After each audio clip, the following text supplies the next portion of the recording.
ஸ்ரீமதே ராமானுஜாய நமஹா. திருச்சந்த விருத்தம் பாசுரம் 29. மேலானவை என்று சொல்லப்படும் எல்லாவற்றையும் விட மேலானவனாக இருக்கிறாய். பார்க்கடலில் நீரையே அணையாக கொண்டு பள்ளி கொள்கிறாய். திருமார்பில் ஒப்பற்றவளான பெரிய பிராட்டியை கொண்டிருக்கிறாய். அவளுடன் இன்பமாக இருக்கிறாய். அது மட்டுமின்றி உன்னுடைய பரிசுத்தமான திருமேனியை மாற்றிக்கொண்டு மனித உடலோடு ராமகிருஷ்ண முதலான அவதாரங்களை எடுத்து மனிதர்களுடன் வாழ்ந்தாய்.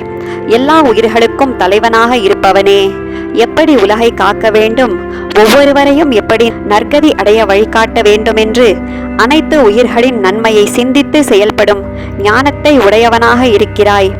உன்மேல் அன்பு இல்லாமல் இருப்பவர்களையும் காப்பதற்கு உன் பெருமைக்கு பொருந்தாத தாழ்ந்த விலங்கு மனித பிறவிகளை எடுத்துக்கொண்டு வரும் உன்னுடைய அருளை எவராலும் அளவிட்டு அறிய முடியாது. ஆழ்வார் எம்பெருமானார் ஜீயர் திருவடிகளே சரணம்.